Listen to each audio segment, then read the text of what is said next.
Today, the president lays out his defense. The pipeline of plumbing jobs looks very strong right now. The right thing to do for the United States. Senator, are you worried this is going to lead to bloodshed, though? You know, the shutdown stalemate inside that building is leading to quite a mess outside, literally. When people can't turn you away because of your sex, your religion, or your race. Driving up this road from D.C. to Maryland, you can't miss the Peace Cross. It's a 40-foot memorial. She's really trying to reach out to moderates, to centrists, as well as Republican women who may be turned off by President Obama. How can anyone believe that the new reforms will actually work? That's not all it says. That's what the text says in the bill. Why oppose it, Senator? This is a pretty tricky issue for House Democrats. I spoke to two of them running for president. Right, history definitely is against the Republicans tonight. You have to go back to 2002. That was the first time in 3 decades that the party in control of the White House picked up some extra seats in the Senate during a midterm election. Reyna Montoya can't put up a wall to hide her pain.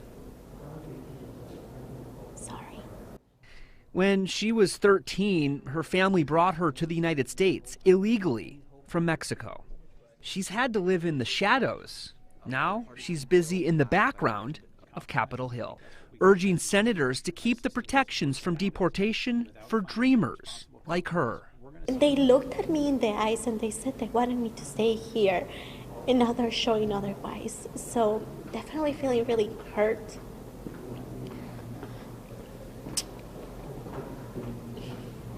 I'm disappointed.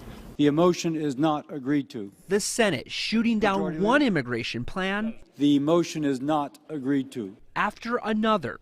The motion is not agreed to. 4 in all failing. The motion is not agreed to. Now these dreamers mourn. Can't move forward because we don't know which way to go. Mr. President, our message is simple. Democrat Chris Coons, whose failed proposal would have allowed the Dreamers permanent residency, says the Senate needed more time. Why anyone would think that we could resolve fully the complex and difficult questions of immigration without committee hearings and with really 4 votes on one day shows a lack of appreciation of how difficult, divisive, and complex this issue is. But Republican Senator John Kennedy is blunt with his blame. If I were a dreamer right now, I would be furious with Senator Schumer. How dare he play politics with my life like this? But why are you blaming Senator Schumer for this? Because he's responsible. He did it. He stalled and restalled all week. We were ready Monday night. I was ready Monday night. Reyna is ready too, for Congress to give her protection. They should know that if I get deported, if thousands of dreamers get deported, it's because of their lack of courage and their lack and inability to take action. Archbishop Wilton Gregory walks into the heart of a divided Washington, a divided nation, a divided church. I will rebuild your trust. I cannot undo the past. He shares the stage with Cardinal Donald Wuerl, who Pennsylvania grand jury said protected predator priests. One of the ways Catholics have been expressing their anger, their disappointment, their sadness is by withholding contributions. For example, one of the wealthiest parishes here in this archdiocese has seen a $20,000 decrease a month in the collection plate. What are you going to do about that, and what does that mean that people are not donating as much money to the church? Well, first of all, I think, unfortunately, we don't provide enough vehicles for our laity to have a voice in the church except through their wallets. I hope to make sure that there are other vehicles. Gregory was consecrated a bishop when he was just 35 years old, and he led the U.S. bishops in 2002 when they adopted the zero-tolerance policy for priest abuse. He's overseen the Atlanta Archdiocese since 2005. He comes here at 71. It says something very powerful that the man who initially was the fixer here 20 years ago, the healer, has been called back again to do this, because that was the time the church got it right. And after these long 9 months, today feels like a turning point. The symbolism isn't lost. The anniversary of the death of Martin Luther King Jr. Today, the appointment of Washington's first black archbishop and likely first African American cardinal. Martin Luther did say that he has a dream, and this is truly a dream. Soon, Wilton Gregory will call D.C. his home. 2 days away from giving birth, Devin Jones' life veered off course, hit by a drunk driver. As soon as I saw wheels in the corner of my eye, I went to protect my daughter. But her baby Madeline died that day, April 6th, 2013. Devin broke more than 20 bones. Her doctor started her on pain-relieving opioids. She became hooked. Her life crashed. I didn't know that it was possible for me to get off of opiates and live a normal life again. Some never returned to normal. The Surgeon General blames opioid drug overdoses for nearly 48,000 deaths last year. Across the country, political ads take aim. 4 New Yorkers die every day from opioid overdoses. My family's been shattered by opioid addiction. My grandson was ripped away from his mother. He is working to get these deadly drugs off our streets. Now Congress is fighting back against the opioid epidemic. President Trump this week signed a new law pumping $6 billion into drug treatment, security, and even ads.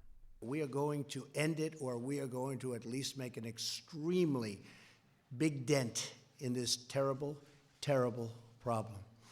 A problem that consumed Devin for 5 years. At her lowest, she was arrested for a DUI.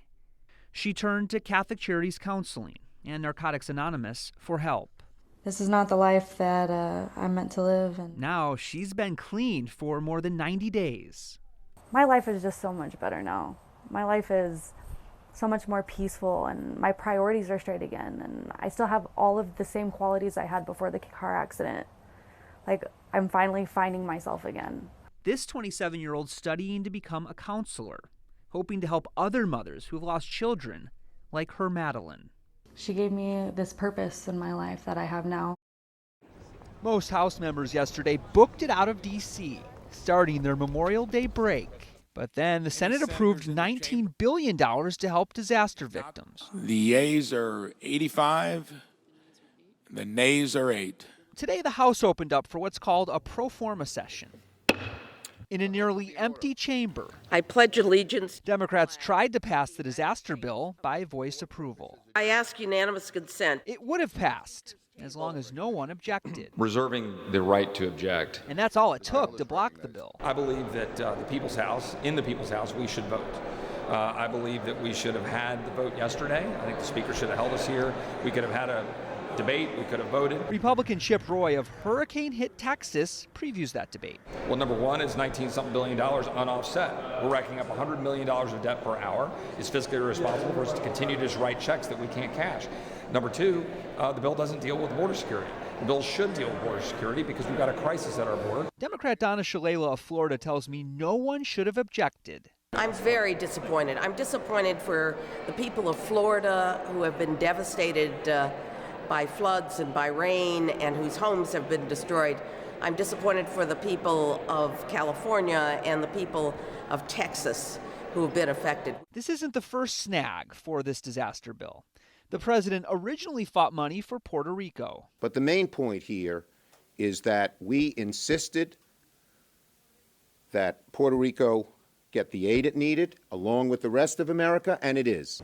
Some of that would help rebuild the American territory's schools and hospitals. Storm victims will eventually see this money. They're going to have to wait for the full House to return in June and have a roll call vote. And at that time, we expect this bill to pass.